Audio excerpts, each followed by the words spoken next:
라는 5번째 주제를 가지고요. 오늘 여러분과 함께 말씀을 나누고자 합니다. 하나님께서 예수님을 믿는 자 누구에게나 하나님의 자녀가 되는 권세를 주셨다 라고 성경은 기록하고 있습니다. 하나님께서는 모든 인간을 창조하시고요. 그 모든 인간의 주인이 되신다는 것입니다. 그리고 이 모든 사람들을 하나님의 형상대로 창조하셨기에 사람들은 모두 다 똑같이 존중받아야 한다는 것입니다. 어떤 사람은 태어날 때부터 더 귀하고 더 존중받는 사람이 되는 것이 아니라 모든 사람이 똑같이 존중받아야 한다는 것입니다. 높은 자나 낮은 자나 부한 자나 가난한 자나 하나님은 그들 모두를 특별하게 창조하셨고 동일하게 은혜를 주셔서 하나님을 찬양하게 하였다는 것입니다.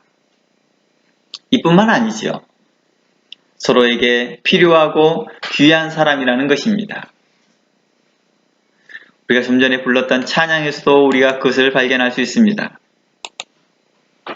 당신이 이 세상에 존재함으로 인해 우리가 얼마나 큰 기쁨이 되는지, 우리에게 얼마나 큰 기쁨이 되는지라는 찬양입니다. 당신은 사랑받기 위해 태어났습니다. 그런데 당신이 이 세상에 존재함으로 인해 우리에게 얼마나 큰 기쁨이 되는지 모릅니다. 라고 말합니다. 우리는 서로에게 귀한 존재이고 필요한 존재들이고 또 서로에게 기쁨을 주는 사람들이라는 것입니다. 그러니 우리가 특별한 거지요. 뿐만 아니라 서로에게 우리는 이러한 특별한 존재이기 때문에 서로에게 우리는 겸손히 서로에게 배려하면서 우리는 살아가고 있습니다. 서로에게 양보를 하고 서로에게 사랑을 나누며 서로에게 모든 것들에 대해서 나눠주고 기쁨을 나누는 것 같습니다. 또한 하나님은 우리가 이 땅에 살면서 노력하고 성실하게 살아가며 하나님과 겸손히 동행하는 자들을 또한 기뻐하십니다. 남자와 여자가 하나님의 자녀됨에 있어 차별이 없고 노인과 아이가 차별이 없이 하나님의 구원함을 얻는다는 것입니다.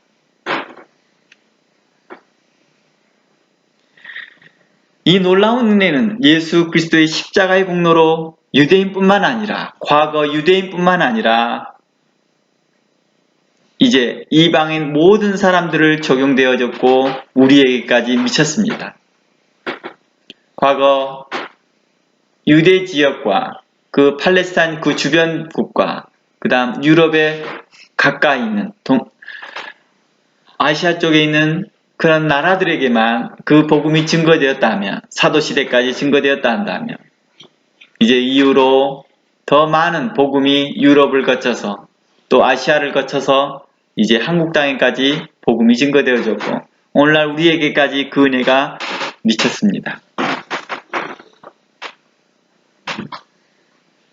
과거 율법이 하나님과 우리 사이를 가로막았다면 이제는 예수 그리스도의 십자가로 말미암아 누구든지 우리 주 예수 그리스도의 이름을 부르는 자는 구원을 얻을 수 있다 라고 성경은 선포하였습니다. 주의 이름을 부르고 영접하는 자는 하나님의 자녀가 되는 권세를 주셨고 이는 모든 그리스도인들이 특별하다라는 뜻을 설명하고 있습니다. 우리는 이미 태어날 때부터 특별하였지만 또한 그리스도인이 되어서 우리는 더 특별한 존재가 되었다는 것입니다. 그리스도인이 특별하다라고 하는 것은 다른 사람들보다 우월하다라는 뜻은 아닙니다. 우리가 특별하다는 것은 하나님께 구원을 받았다, 하나님의 사랑을 입었다라는 뜻입니다. 그렇다고 사람 위에 있다는 것은 아닙니다. 우리 모든 사람이 이미 창조되어 이 땅에 태어날 때부터 특별한 사람이요. 사람 위에 사람 없고 사람 아래 사람이 없다라고 말합니다. 이는 평등하다는 것을 이야기합니다. 하나님께서는 악인이나 선인이나 노인이나 어린아이나 가난한 자나 부한 자나 고르게 비를 내리시고 해를 내려주심과 같이 하나님의 은혜는 이렇게 우리에게 평등하게 내려주셨습니다.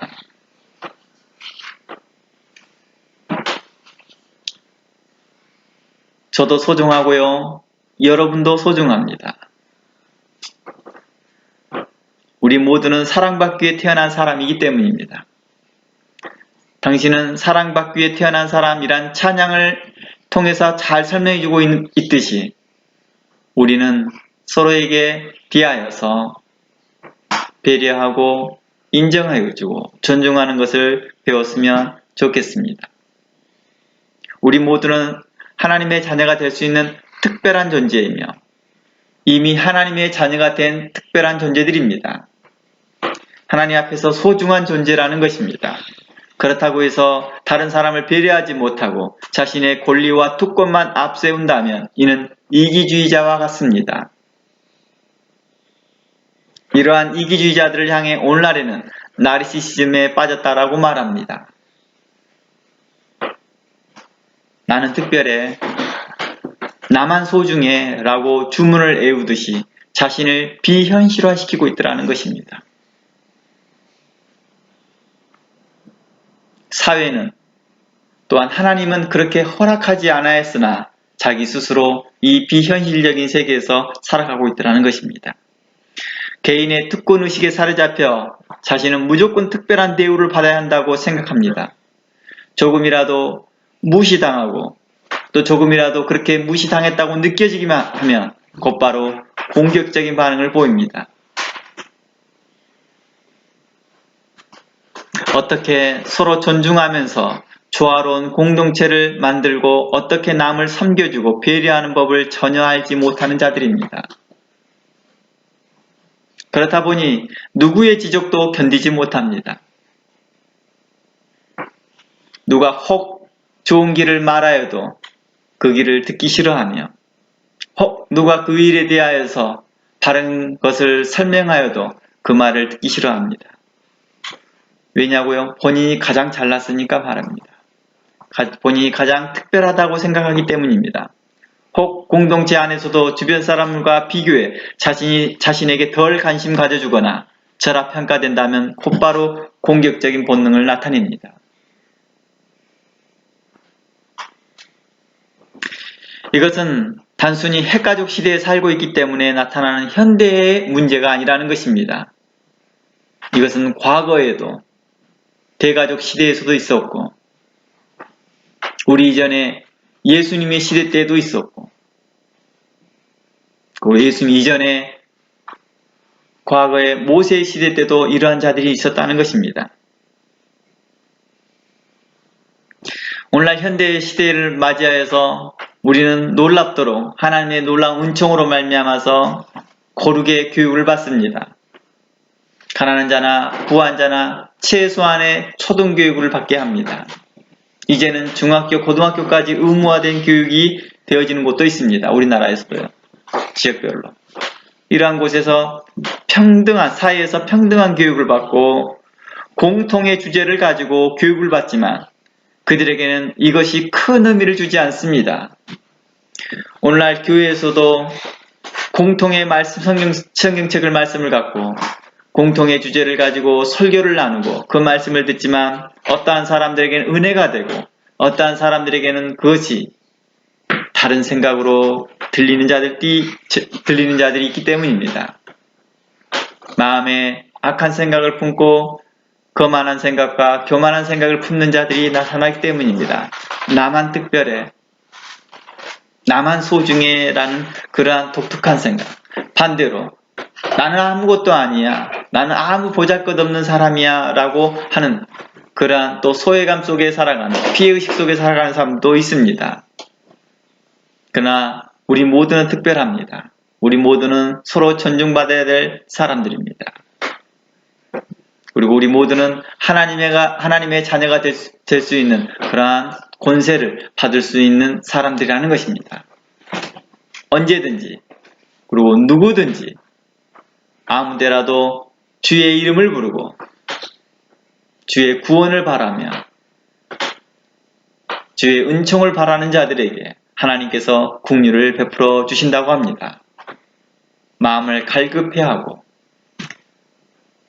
마음이 상한 자를 위로해 주시며 심령이 가난한 자들에게 복을 주시는 그 하나님께서 우리를 구원하시더라는 것입니다. 누구든지 주 예수의 이름을 부르는 자들마다 하나님의 자녀가 되는 권세를 허락하셨다 하였습니다. 이것이 바로 복음이요, 이것이 바로 기독교 신앙의 기초인 것입니다.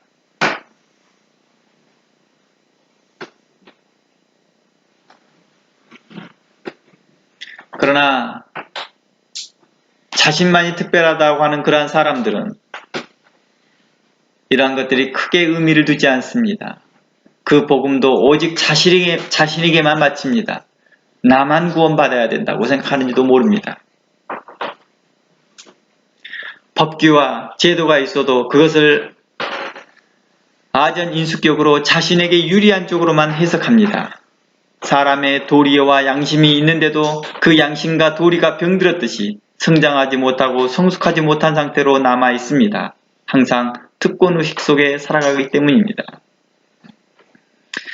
그러나 우리에게 허락한 자유는 이 땅에서 세상의 모든 제한된 것을 넘어서 이제 자유롭게 우리는 서로 사랑하며 서로 기뻐하며 서로에게 대하여 배려하며 서로에게 대하여서 당신은 나의 기쁨입니다 라고 고백한다는 것입니다. 당신이 있기에 내가 있습니다 라는 것입니다. 문화와 종교와 이념, 그리고 정치와 철학과 인종과 성별, 그리고 국경과 지역을 넘어서 그 모든 땅을 자유롭게 우리는 밟을 수 있을 것이며 우리는 그렇게 사랑을 나눌 수 있습니다. 이것은 바로 복음을 들고 가는 자들에 대하여서 이야기했습니다. 이것은 바로 그리스도의 복음이 모든 사람을 특별하게 한다라는 것입니다. 이미 특별하지만, 이미 하나님께서 형상으로 지어진 우리들은 이미 특별하지만 이제 더 특별한 은총을 우리에게 허락하셨다는 것입니다. 그게 바로 하나님의 자녀되는 권세였습니다. 바로 구원이라 말합니다. 예수 그리스도로 말미암아 얻게 되는 그 신분의 상승, 그것은 곧 하나님의 자녀가 되는 것입니다.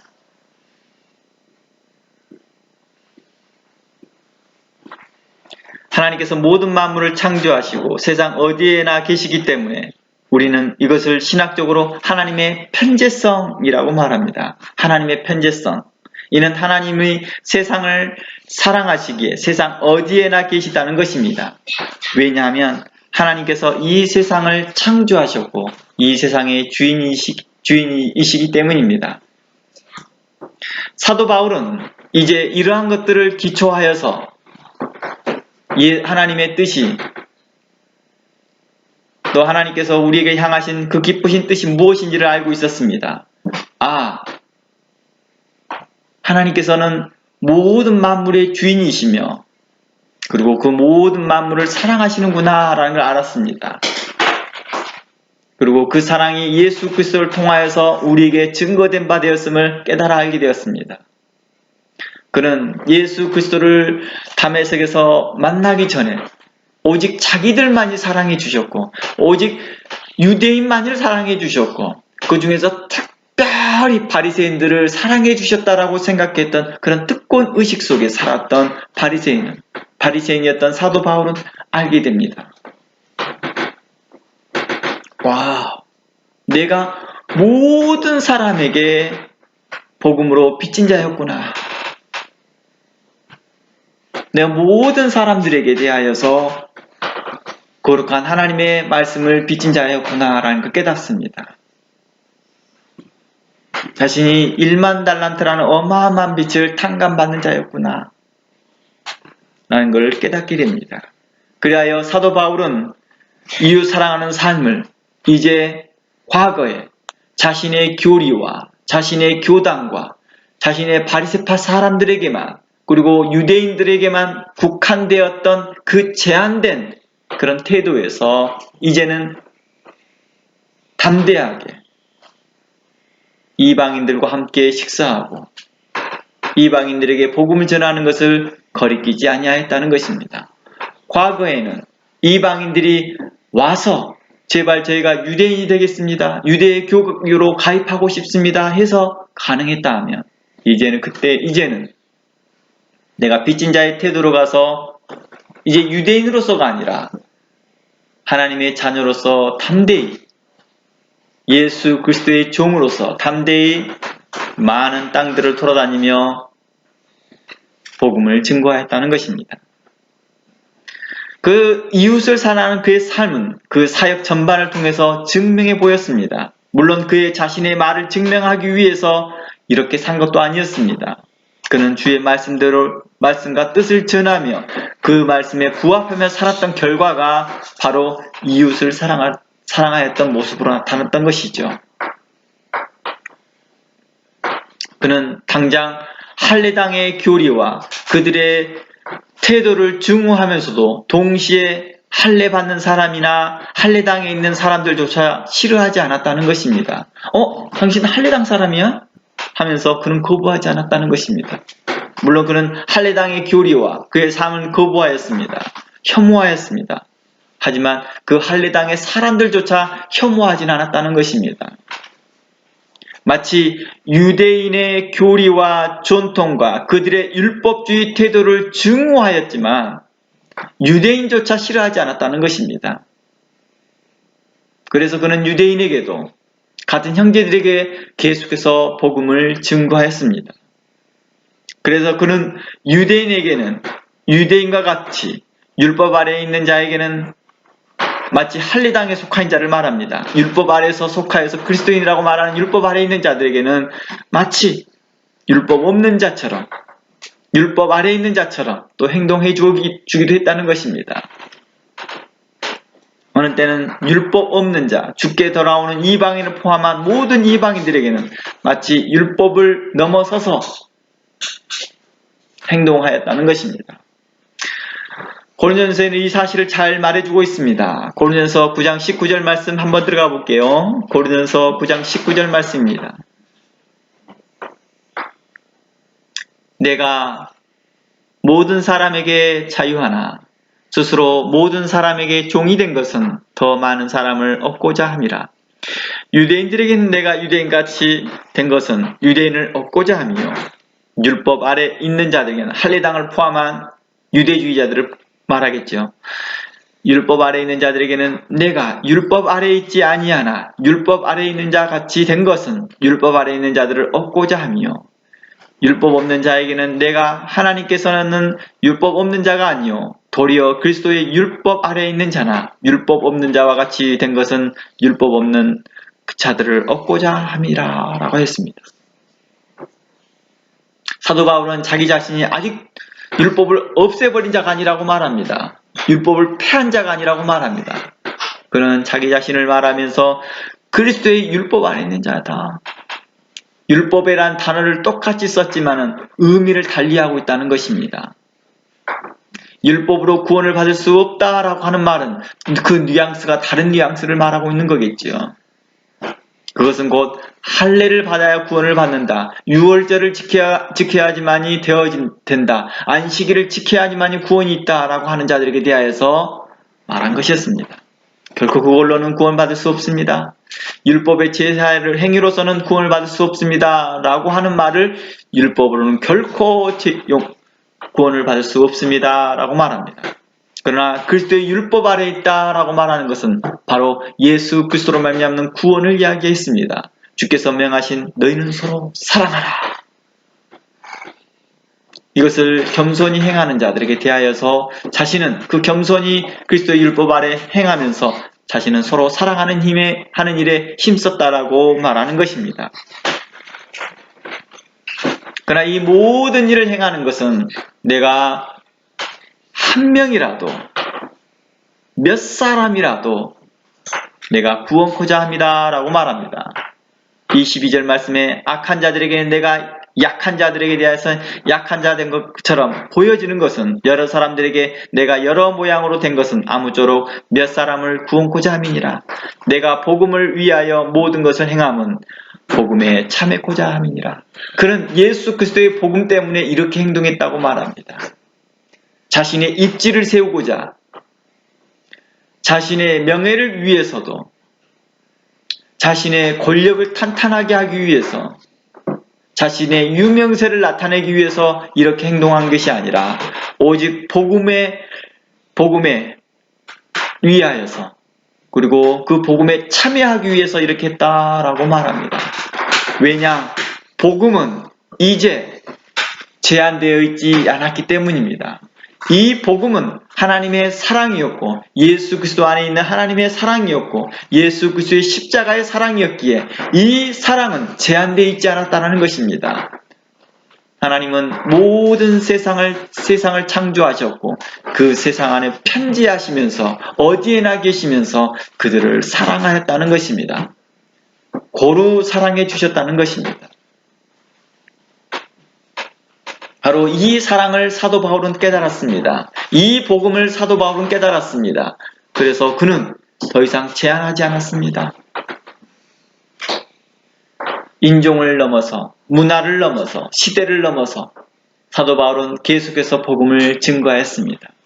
그는 지위가 높던 비천한 삶을 살아가고 있던 그들은 동일하게 하나님의 사랑을 받는 자들이요 또 하나님께 그들에게 대하여 특별히 은혜를 베풀어 주시고 있음을 깨달아 알았습니다. 그들에게 그리스도의 복음이 그들에게 역사함을 믿었습니다. 성령님이 그들 안에 역사하여 그들에게 감동을 주시고 변화를 줄 것을 믿었다는 것입니다. 이것이 바로 우리들의 믿음입니다. 우리의 믿음은 하나님의 사랑이 제한 없음이라는 것입니다. 우리의 믿음은 하나님의 사랑이 풍성하다는 것입니다. 우리의 믿음은 하나님께서 우리를 구원하셨고 하나님의 자녀로 삼으신과 같이 하나님께서는 죽게 돌아오는 자들 누구에게나 주의 이름을 부르는 누구에게나 이러한 권세를 허락하셨다는 것입니다. 로마서 3장 29절 말씀에 이러한 말씀을 증거합니다. 로마서 3장 29절 말씀에 하나님은 홀로 유대인의 하나님뿐이시뇨 또 이방인의 하나님은 아니겠느냐? 진실로 이방인의 하나님도 되시느니라 라고 선포합니다. 과거에 그는 바리새파에 속했을 때 오직 하나님은 우리의 하나님이요 우리만의 하나님이요 유대인의 하나님이라고 그는 고백하였고 그렇게 살아왔던 그가 그런 특권의식 가운데 나르시즘에 빠져있는 사화처럼 그는 그렇게 특별하다고 생각했으나 하나님께서는 그를 다메섹에서 만나주셨고 예수 그리스도를 통하여서 그는 알게 되어졌습니다. 진실로 이방인의 하나님도 되시는구나. 베드로도 자신들만의 구원이었고 오직 유대인에만이 구원이 있을 거라고 생각하였고 부정한 자들과 하나님을 알지 못하는 자들에게 대하여서는 관심조차 두지 않았던 그가 고넬료를 만나고 난 후에 예수 그리스도를 통하여서 환상을 통하여서 부정한 음식을 먹으라는 그 말씀을 통하여서 그는 확신하게 됩니다. 구원이 이방인에게도 역사하는구나. 이는 하나님은 이방인의 하나님도 되시는구나 라는 것을 확신했다는 것입니다. 과거에 바리새인들과 제사장들과 특히 대제사장 같은 이러한 사람들만이 특별한 사람, 특별한 존재라고 믿어왔던 그가 이제 그렇지 아니하구나. 모두 다 평등하구나. 모두 다 하나님 앞에 귀한 존재들이구나. 이러한 것들을 깨달아 알게 되었습니다. 그는 특별하게 자기 자신이 예수님의 수지자니까 모든 것을 너희들은 내 말대로 따라해 라고 하지도 않았습니다. 서로 존중하고 심지어 바울을 사도로 인정하는데 함께 동참합니다. 바울은 바리새인이었고 우리를 죽이려고 쫓아다녔는데 언제 그가 그리스도를 알았지? 이것에 대해서 그는 조사하고 이것에 대해서 그 사람을 뒷배경을 조사하고 그 사람의 이력서를 조사하고 그러지 않았습니다. 사도 바울의 삶을 보고 확정합니다. 사도 바울의 삶을 보고 그는 참된 그리스도인이요 그는 참된 사도라라고 인정했던 것입니다. 물론 베드로만 그렇게 인정한 건 아니었습니다. 당시에 있는 예루살렘 사도들이 그렇게 인정하였습니다. 그러나 오늘날 우리는 어떻습니까? 그 사람의 출신을 보고 배경을 보고 이것저것 다 따져가면서 그의 자신의 기준에 맞지 아니하면 우리는 과감히 그들을 정지하고 판단하고 하나님의 회에 참여시키지 않으려고 합니다. 당신은 흑인이니까 백인교회에 들어오지 못해 라고 하는 과거의 그 부끄러운 것들을 또다시 행하고 있더라는 것입니다.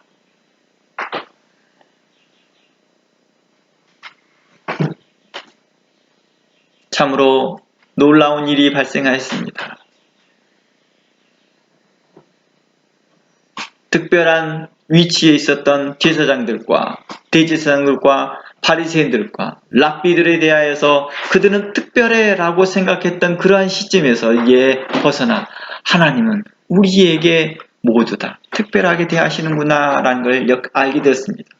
오직 성령이 이 과거에는 대제사장만 역사하고 과거에는 성령이 오직 선지자들에게나 특별한 제사장들이나 특별한 바리새인들에게만 역사한 줄 알았더니 이 성령이 주의 이름을 부르는 모든 자들에게 동일하게 역사함을 알게 되었습니다.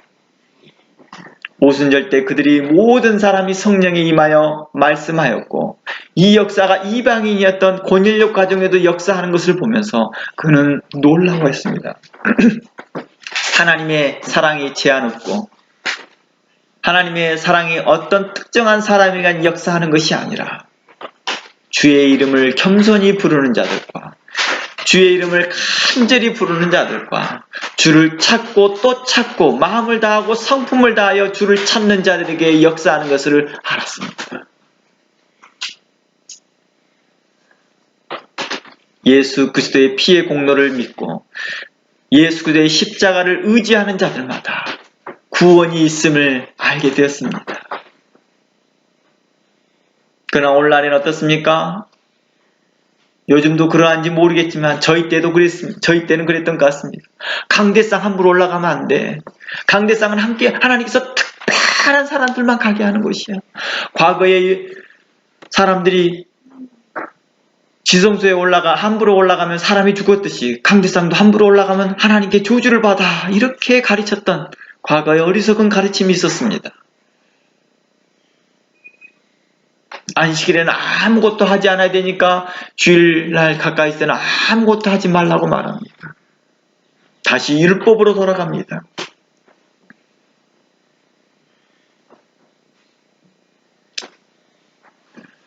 설교자가 특별한 것은 강대상이 특별한 것은 그곳에서 말씀이 선포되는 곳이기 때문입니다. 강대상 자체가 특별한 게 아닙니다. 강대상 위치가 특별한 게 아니었습니다.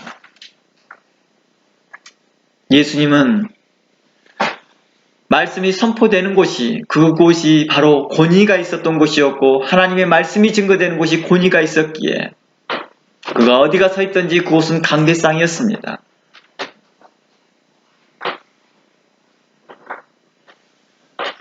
성도들은 그 말씀이 하나님의 말씀이 그 사람을 통하여 증거되기에 우리는 그 말씀을 겸허히 듣고 있었던 것이죠. 그러나 우리는 어리석게끔 그 장소를 정해놓고 이것은 특별한 곳이야. 이곳은 특별한 곳이야. 이건 거룩한 곳이야 라고 정해주는 우리의 어리석음을 성경은 이렇게 말합니다. 너희들이 아직도 특권의식에 빠져있도다. 그리고 그 특권의식을 주장하고 있고 그렇게 누리고 있는 자들에게 또한 뭐하고 있도다? 너희들은 호구처럼 당하고 있도다. 너희들은 그런 어리석은 자의 그 말에 꾀임에 또한 빠져있도다 라고 말합니다. 그러나 우리는 하나님 앞에 특별한 자들입니다. 우리가 목회자를 존중하는 마음과 하나님 말씀을 겸허히 받는다는 의미에서 강대상을 그렇게 생각하는 것은 이해할 수 있습니다. 그러나 그것과 전혀 상관없이 그렇게 합니다.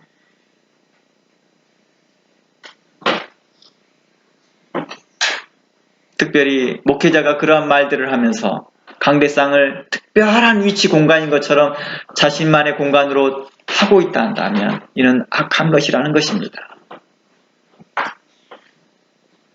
목사가 어느 곳에 말씀을 증거하는 곳이든 그곳이 서서 하든 누워서 하든 앉아서 하든 그곳이 바로 하나님의 말씀이 선포되는 공간이요 그것이 곧 우리는 강대상이라 말하는 것입니다.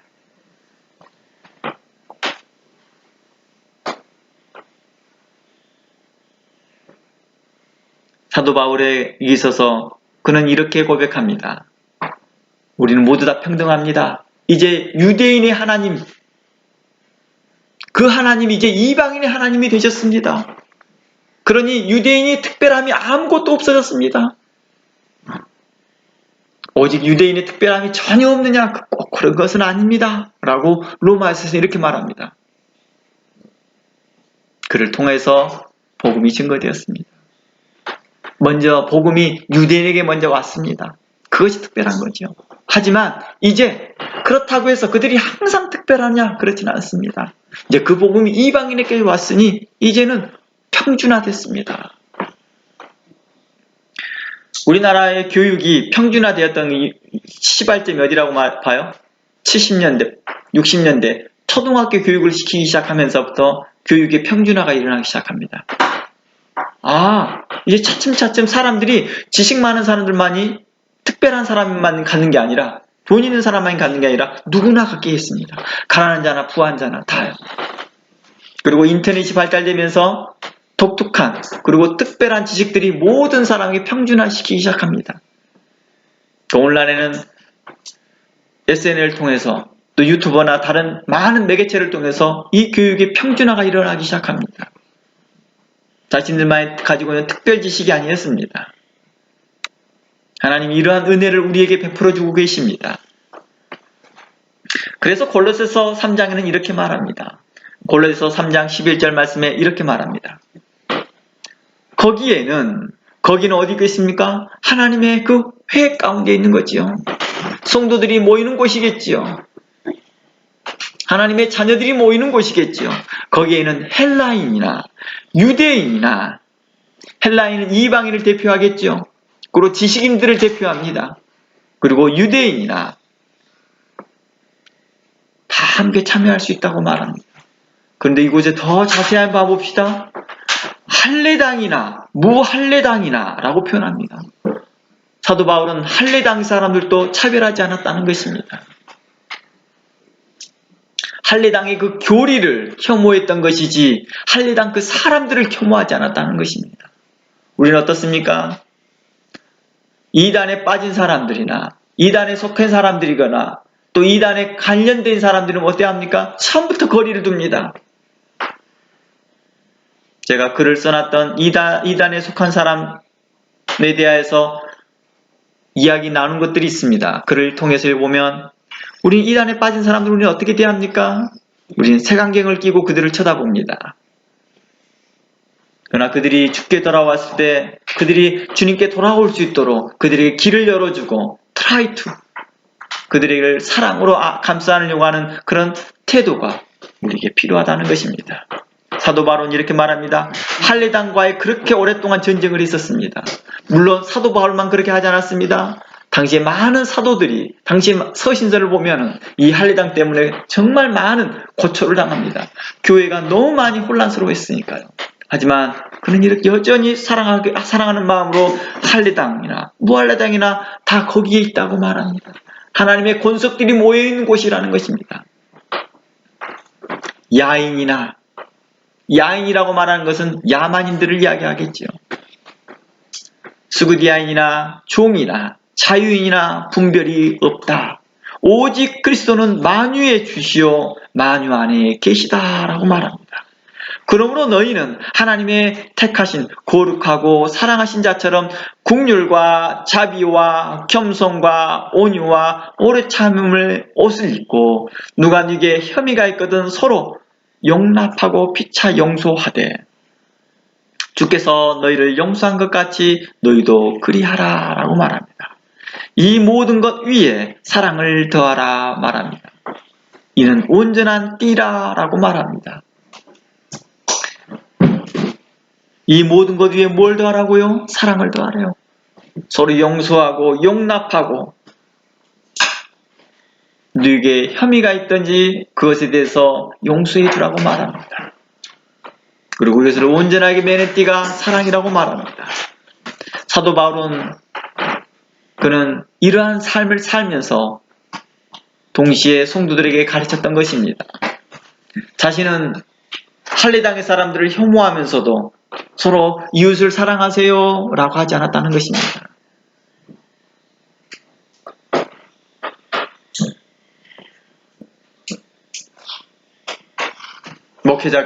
목회자를 사랑하지 않으면서도, 목회자가 마음에 다른 사람을 혐오하면서도 교회에서 내 이웃을 사랑하세요, 서로 사랑하세요, 혹시 다른 사람이 혐의가 있든지 무슨 문제가 있더라도 용서하고 참아주세요, 용납해주세요 라고 가르치는 것은 이는 가증한 일인 것입니다. 그는 외식된 일이라는 것입니다. 사도 바울은 자신이 그러한 삶을 살면서도 동시에 그렇게 성도들에게 요청했습니다. 이것이 바로 하나님의 사랑입니다. 이것이 바로 하나님의 제한 없는 사랑입니다. 그러니 우리 서로 사랑합시다. 이것이 바로 최고의 법입니다. 라고 사도들이 외친 것입니다.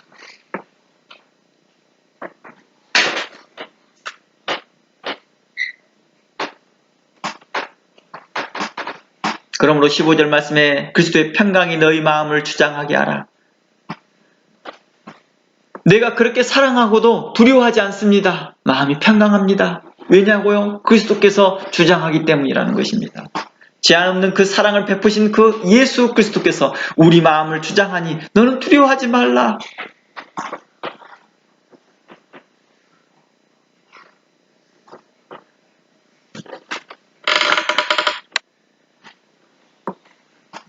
마치 오늘날 코로나 시대에 전염병이 바이러스가 자신에게 전염될까봐 두려워서 저 신천지에 있다가요 얼마 전에 나왔습니다 하면 그 사람을 처음부터 그 사람에 대하여서 관심 갖고 어떻게 그를 도와줄까를 생각하지 않냐고, 어떻게 거리를 두고 저 사람 진짜로 그리스도인이 되려나 어쩌려나 이렇게 쳐다보지 말고 이제 그들을 향하여서 거룩한 마음을 가졌으면 좋겠습니다. 사도 바울을 통해서 우리가 알 수 있는 것은 뭐였습니까? 할례받는 자들을 멸시하거나 거부하지 않았다는 것입니다. 오직 할례받지 않는 사람만 용납하고 그들만이 오직 믿음의 사람이라 하지 않았습니다. 출신이 어떠하든 그들이 믿음이 있는 자들에게 대하여 동일하게 의로움으로 거할 것을 말하고 있다는 것입니다.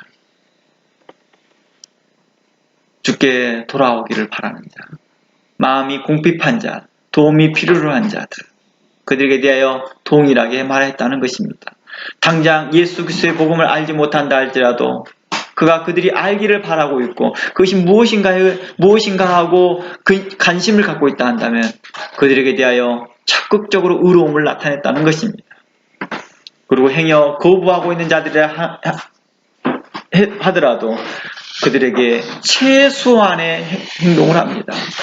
유대인과 같이 해보고 또 할례당처럼 해보기도 하고 법 없는 자처럼 해보면서 행여라도 한 사람이라도 그리스도의 사랑이 그들에게 전가될까 하여 그들과 관계했다는 것입니다.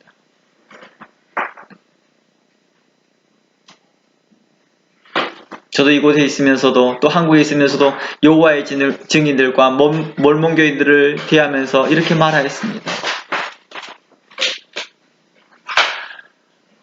하나님이 당신들을 사랑하셔서 당신들이 참으로 복음을 깨닫기를 원합니다. 그리고 그걸 깨달았다면 여러분들이 당신이 속한 곳에서 전파하기를 바랍니다.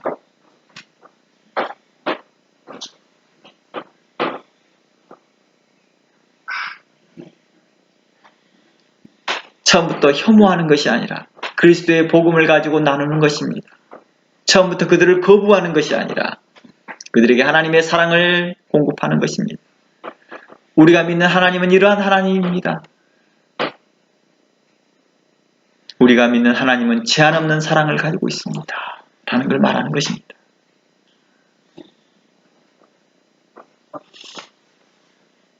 율법을 지키고 있다고 해서 그들을 힐난하거나 비난하지도 않았다는 것입니다.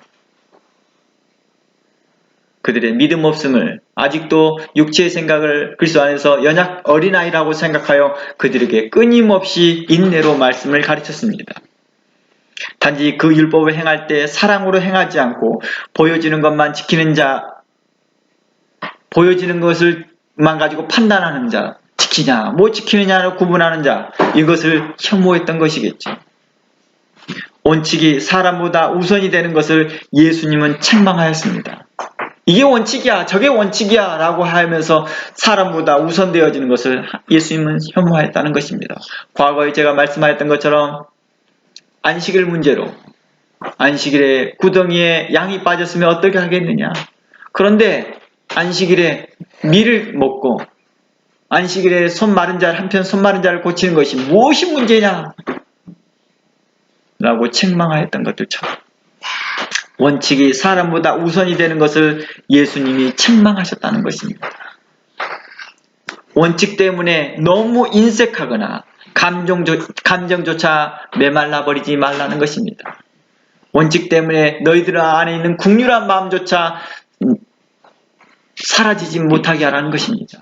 우리는 어떻습니까? 원칙을 지킬 거냐 말 거냐에 너무 관심을 갖다 보니 우리 마음이 궁핍해지는 것입니다. 내 마음이 뭐합니까? 메말라가는 것입니다. 감정이 메말라가는 것이죠. 어떤 감정이요? 저 눈물 많은데요. 저 웃음 많은데요. 그런 걸 말하는 게 아니죠. 사랑하는 마음입니다. 긍휼한 마음입니다. 겸손한 마음입니다. 의로운 마음들이 메말라가고 있더라는 것입니다. 그러다 보니 서로에 대하여 공감하지 못하고 이해하려고 하지 않습니다.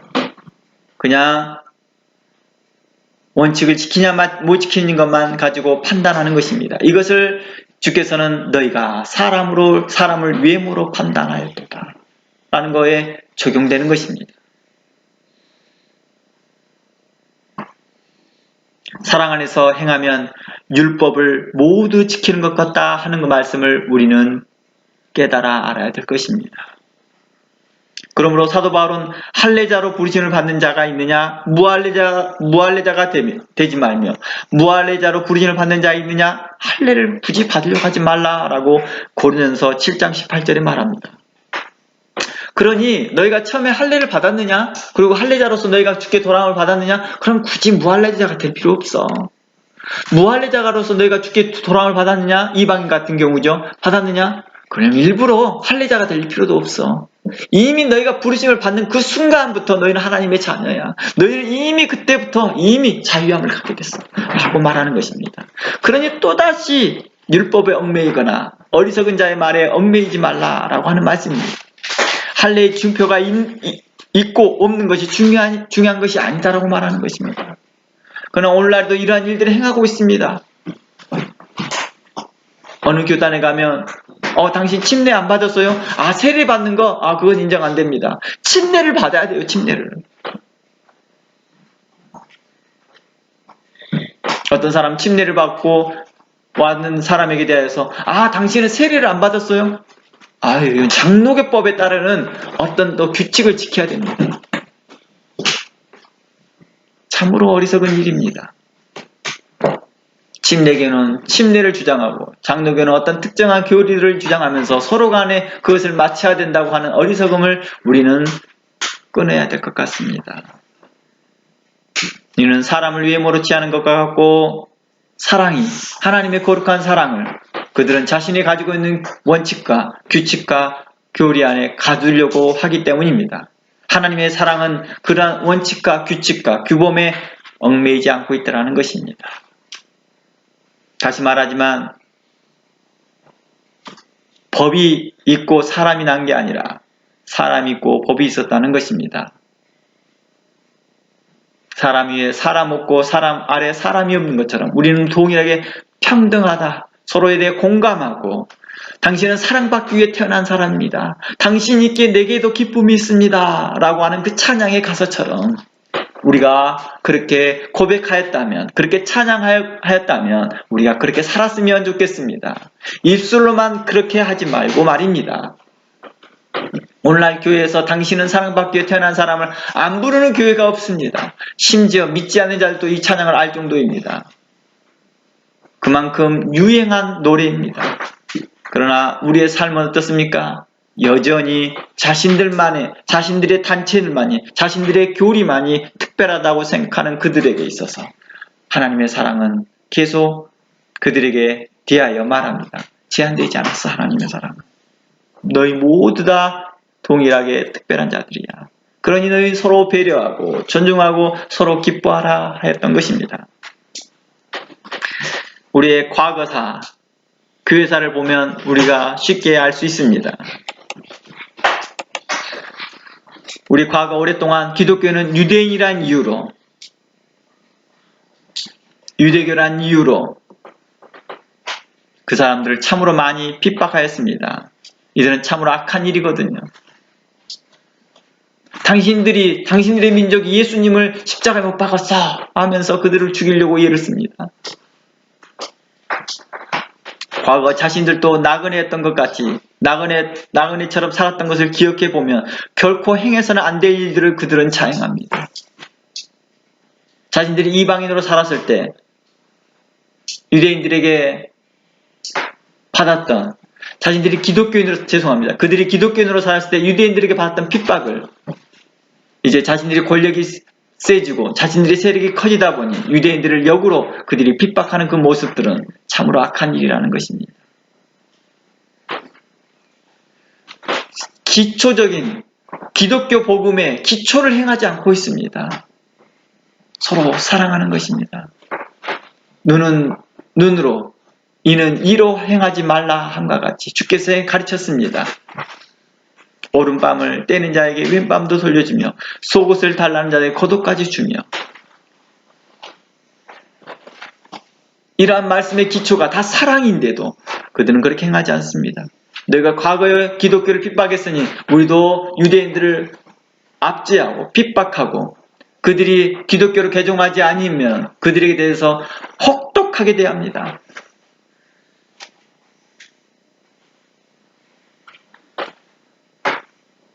사도 바울이 왜 할례당을 혐오했느냐고요? 그들이 교회에 와서 그들이 교회를 혼란스럽게 하기 때문이었습니다.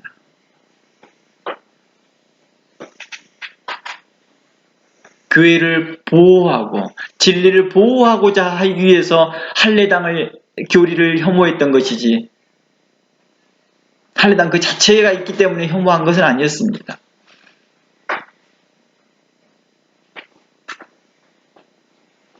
그래서 그들이, 사도 바울은 할례당 사람들에 대하여서 당신을 또 죽게 돌아온다며, 당신의 그리스도의 복음 안에 자유롭다 한다면 우리는 웰컴한다 라고 말했던 것입니다.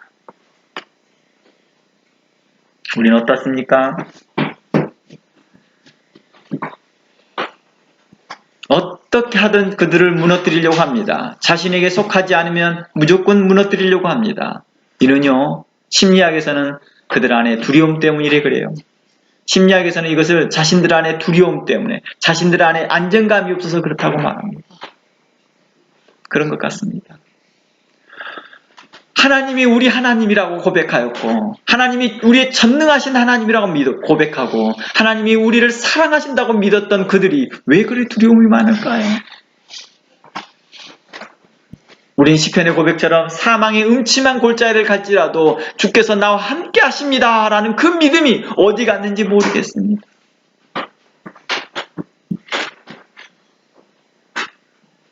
자신의 생명을 유지하려고 하는, 최선을 다하려고 하는 그런 어리석음의 태도가 오늘날 교회를 병들게 하고 있더라는 것입니다. 오늘날 성도들을 그렇게 병들어가게 하고 유약하게 하고 있더라는 것입니다. 성경의 이름과 같이 너는 이방의 나그네를 압제하지 말며 그들을 학대하지 말라. 그들을 학대하지 말래요. 너희도 애굽 땅에서 나그네 되었음을 기억하라. 이방인이 되어 겪었던 서러움과 아픔을 아는 자들로서 이제 정착되었으니 그들의 심정을 헤아려 긍휼을 베풀라는 뜻입니다. 그들이 과거의 수몰 집단으로 기독교인으로 살았을 때 그들이 서러움을 겪고 아픔을 겪었던 것들을 기억하라는 것입니다.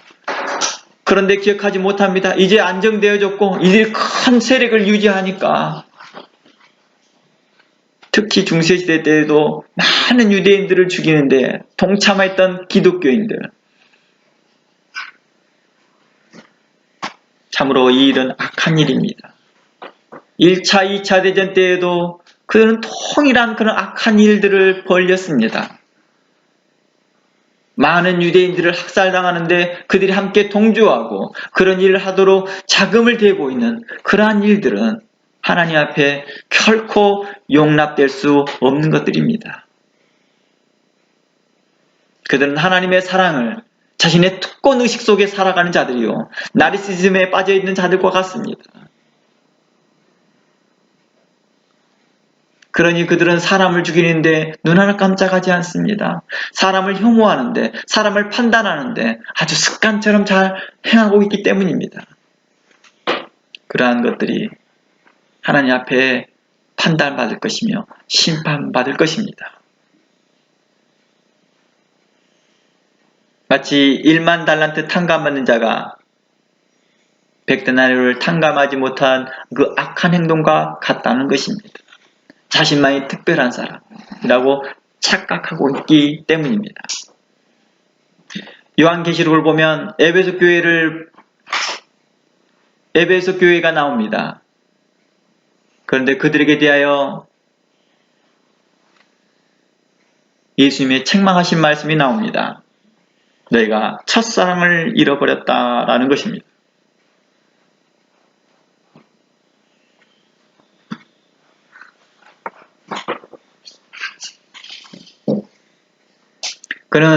그 교회는 하나님의 말씀을 따라 진리를 지키려고 애쓰고 수고하였습니다.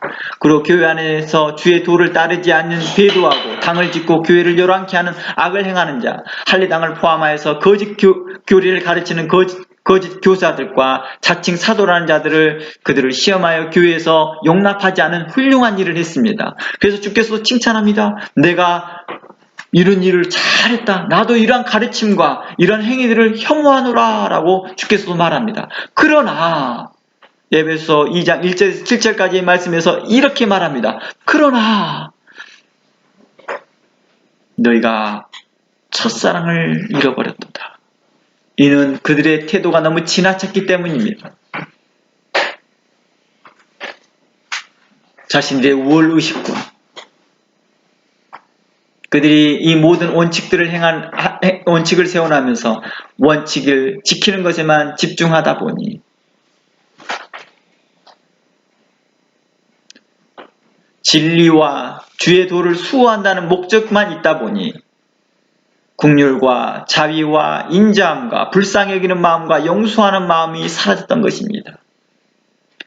긍휼과 자비와 인자함과 불쌍히 여기는 마음은 우리가 하나님께 처음 받은 사랑이었다는 것입니다.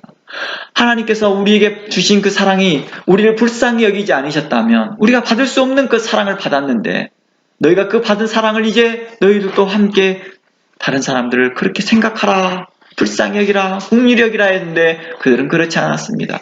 원칙을 지키느냐 못 지키느냐에만 관심을 가졌기 때문입니다. 어떤 일의 성취와 목적만 생각하지 말고 이제 서로 배려하고 존중하고 공감하고 이해하고 그렇게 하려고 했었으면 좋겠습니다.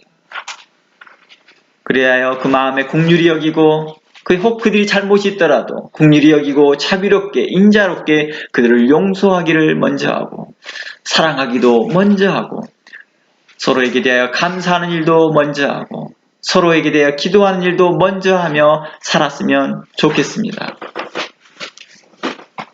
교회가 서로 자신의 교단과 출신과 신학 배경을 갖지 못한 자들을 쉽게 정죄하고 판단하고 왕따시키고 배척하고 수군거리고 혐오하는 것은 결코 성령을 따라 행하는 것은 아닙니다. 이는 육체의 생각에서 나오는 것이며 육체의 열매입니다. 육체의 열매는 우리 안에서 서로 시기를 만들어내고 분쟁을 만들어내고 당을 짓게 되고 이간질을 하게 되고 서로 원수 맺게 하는 것이기 때문입니다. 그래서 갈라디아서 말씀 가운데 이것 가운데에서 결코 하나님 나라를 유업으로 받을 수 없다라고 말합니다. 성경은 우리에게 성도 사이에 외모로 판단하지 말고 서로 사랑하는 일에 성령을 따라 행하라고 요청합니다. 만일 성령을 따라 행하지 않게 된다면 자연스럽게 너희들 속 안에 육체의 열매로 너희들 안에 거만과 교만과 거만함과 나르시스적인 태도로 자신만이 특별해라고 하는 그런 거만한 생각으로 가득 찰 거라고 말합니다. 하나님의 사랑이 차별하지 않고 주의 이름을 부르는 자들 구원을 주신과 같이 우리도 주의 사랑을 본받아 사도들의 그 태도를 본받아 주저함 없이 믿음으로 여러분들이 이웃을 향하여 나아갔으면 좋겠습니다. 여러분들이 향하여서 더욱 강한 믿음과 담대한 믿음으로 여러분들이 여러분의 신앙에 진보가 있고 이웃을 사랑하는 데 힘을 내어서 달려갔으면 좋겠습니다. 이래야 하나님의 기쁨이 되고 서로에게 기쁨이 되어지기를 주의 이름으로 축원합니다. 기도합니다. 하나님 감사합니다. 이 시간에도 우리를 지키시고 인도하시고 보호해 주시고 하나님의 사랑을 베풀어 주심을 감사합니다. 각 사람에게도 오늘 또 말씀하여 주시옵시고 성령으로 깨닫게 해 주시옵시고 힘을 주신 하나님께 감사합니다. 우리에게 긍휼한 마음을 주시옵시고 의로운 마음을 주시고 선한 마음을 주심을 감사드립니다. 하나님 우리에게 은혜를 베풀어 주시사 주께서 항상 함께하여 주시옵시고 옳은 일에 우리가 힘을 쓰게 하여 주시옵시고 하나님의 사랑을 실천